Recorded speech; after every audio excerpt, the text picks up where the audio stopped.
Hello and welcome to Talk Ag to Me, the podcast dedicated to improving ag literacy around the globe. I'm your host, Brandon Black, and I apologize for my voice. I have a bit of a cold right now, but we're going to get over it. And in today's episode, we're going to be talking about the hands of a farmer and what exactly that means. And here to talk about this topic with me is Nicole. How do you say your last name? I'm sorry. Tristao. Okay. She is a freshman at Tulare Western High School, and she is one of our Creed kids here at Tulare FFA moving on to state. And she wrote this, is it a poem? Would you call it a poem? A poem, yeah. Okay.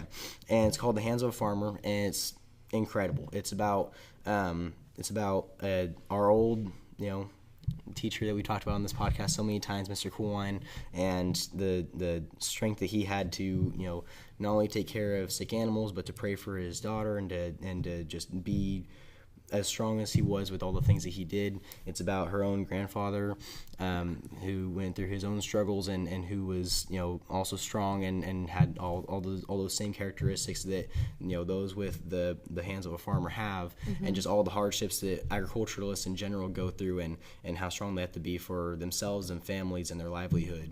And so she's here to talk to us a little bit about kind of the inspiration as to which she came about writing this and what it means for the future. So in my English class, we always start with a quick write, which means you have 10 minutes to write, and we had to write a poem about hands. And so I was like, I could write about my mom, I could write about my dad. I have so many inspirational influences in my life, but I think the most inspirational influences is just farmers. Ever since I started Creed, I've been thinking a lot about agriculture and what I want to do with it, and I want to be an advocate for agriculture throughout whatever I do. And I thought all farmers have really strong hands that have been through so much, and they do a lot for this world and for just my community and my life in general. And so I thought about my teacher and my grandfather, and I thought these were some progressive agriculturists that I could use in my poem. Awesome. So my first thoughts when I first read this thing was it reminded me of Paul Harvey's So God Made a Farmer. I'm sure you're familiar. Yes. So was this any kind of inspiration on how you wrote this format to it, or? I've never read the full So God Made a Farmer poem, Okay. But ever since my grandfather died, we have signs that we make and we sell at auctions that say So God Made a Farmer. And yeah, I read a little bit of it. It was a really big inspiration for this poem. Yeah, no, I could definitely see elements of it, which I think is awesome. That's something that a lot of non-agriculturist people don't really hear a whole lot of, and when they do hear it, it really hits them hard. Yeah. So I'm glad to see that there's still some elements of that in the younger generations. Like we were talking about beforehand, you said you're writing a new piece on water. Do you mind talking about that a little bit? Yes, my new poem is going to be called A World Without Water. And it's all about, so my grandfather, he was a really big part of fighting for water where we are, and through the 2014 drought, we were in a really big pothole in those days. And he fought for water a lot, and I was thinking, water is such a big part of everybody's life. Mm-hmm. And so it's going to be a story, from 3 different points of view. It's going to be from a mother who is saved by a firefighter who has 2 little kids that she raises by herself, and the water puts out the fire that saves her and her kids' lives. And then it's going to be about a homeless man that is on his way to his family and improving his life, and then he gets in a car accident and he has to go through a surgery, and the doctor washes his hands before the surgery, making everything sterile so that he can get back to his family in a good shape. And then the last one is about a farmer who, the farmer doesn't really know that he's part of such a big thing, but he grows his food and he uses the water to clean and grow his food, which goes to a charity, which goes to this family who is really in need and only has 1 mattress in their house. And they need the food, and they're starving, and they're about to die of malnourishment, and the charity finds them. Huh, that's awesome. Thank you. There's a big part of what you're telling me that there's a big part of that just emotional side of our message here that I really it clicked in my head when I was doing an interview with Frank Tebow. I'm not sure if you're familiar with Mr. Tebow. him and I were having a discussion about how to effectively communicate agriculture to the public and our needs for example, water, or our needs for deregulation, or our needs to be able to thrive as agriculturists.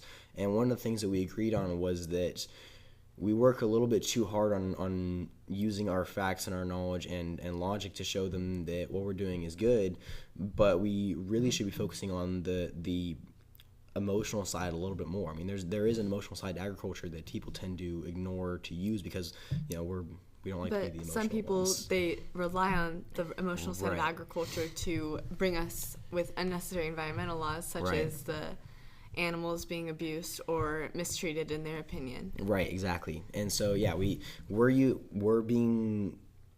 there's a lot of people using the emotional side of agriculture, the negative emotional side of agriculture, to impact us. So I think it's necessary for us to kind of do what you're doing, using the emotional side of agriculture on the positive side to show, how much we actually need a lot of the things we need here. And a good example of that actually reminded me of another article I read one time of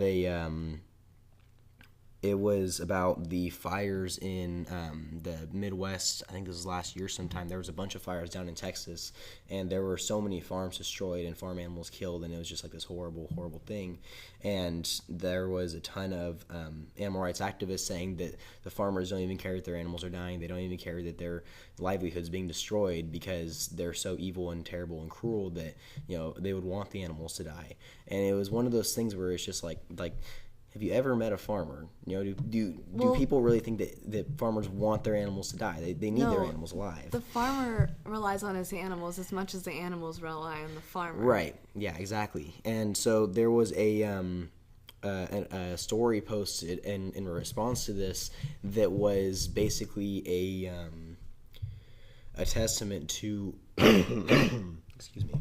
It was a testament to how much farmers truly care about their animals. It talks about how farmers, if a dairy farmer loses a cow, how heartbroken he is, or how a beef farmer that if her cow has a calf and it's stillborn, how heavy it weighs on his heart, or how if they have a cow that's sick, or if they have an animal that's dying and how they have to put them down. It's not an easy thing to have to go through. All of my uncles and my grandpa mostly, he would come home after, let's say, a crop of his was destroyed.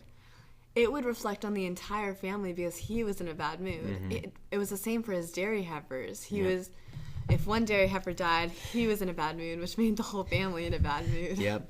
No, it's a tolling thing to have to go through, having and people will say that farmers are unempathetic because they can send their animals off to the slaughterhouse whenever they're ready to go, but they ignore the fact that when an animal dies when it's not meant to die, it breaks that farmer's heart. It's like if they lost a family member. Many farmers, or majority of farmers, I would say, care about their farms more than they care about themselves in a lot of ways. I mean, they find pride and joy in those animals, whether it be livestock or crops. I mean, that's their livelihood. Yeah. So, but getting back to your Hands of a Farmer poem, I noticed one of the lines in here was, "These hands made an honest wealth for my abundant life." And if anyone has ever been involved in FFA, they know where that line came from. Yeah. So every morning I wake up and I go to the farm at 6:30 in the morning and I go practice creed. So a lot of it's stuck in my head and I use it in my everyday conversations. And I say the creed every time I can, in the shower, wherever I want to.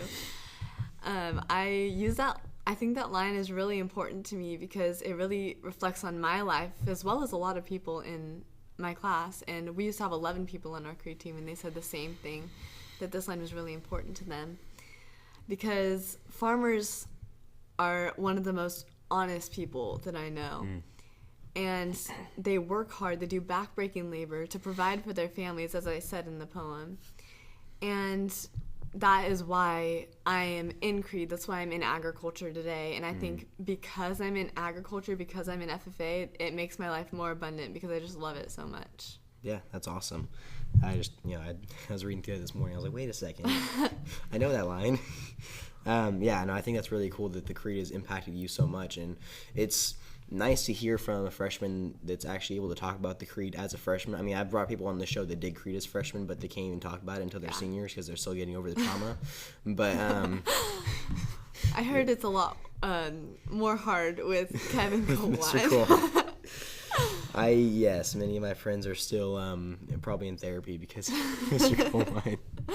No, he had such a love for the creed that definitely showed in how he taught his kids. But to know how much the creed impacts you guys even today. I mean, the creed was written back in 1930. So I mean, like, to have that kind of impact over all these years really shows the value in E.M. Tiffany's words and how much we should really be focusing on. I haven't done an episode on the creed yet, but I really want to focus on just the importance of that creed, because it's, if it wasn't important, we wouldn't have made a whole contest about how valuable each individual line is and how the paragraphs all work together in different ways, and they all mean different things, but they work towards the same goal. Right, exactly. And so, and another thing I kind of noticed was a similar theme between your poem and the creed was just the repetition of it. So the creed, every paragraph begins with "I believe," and there's a good portion of the creed that's dedicated to belief in the future of agriculture, or belief in a central idea.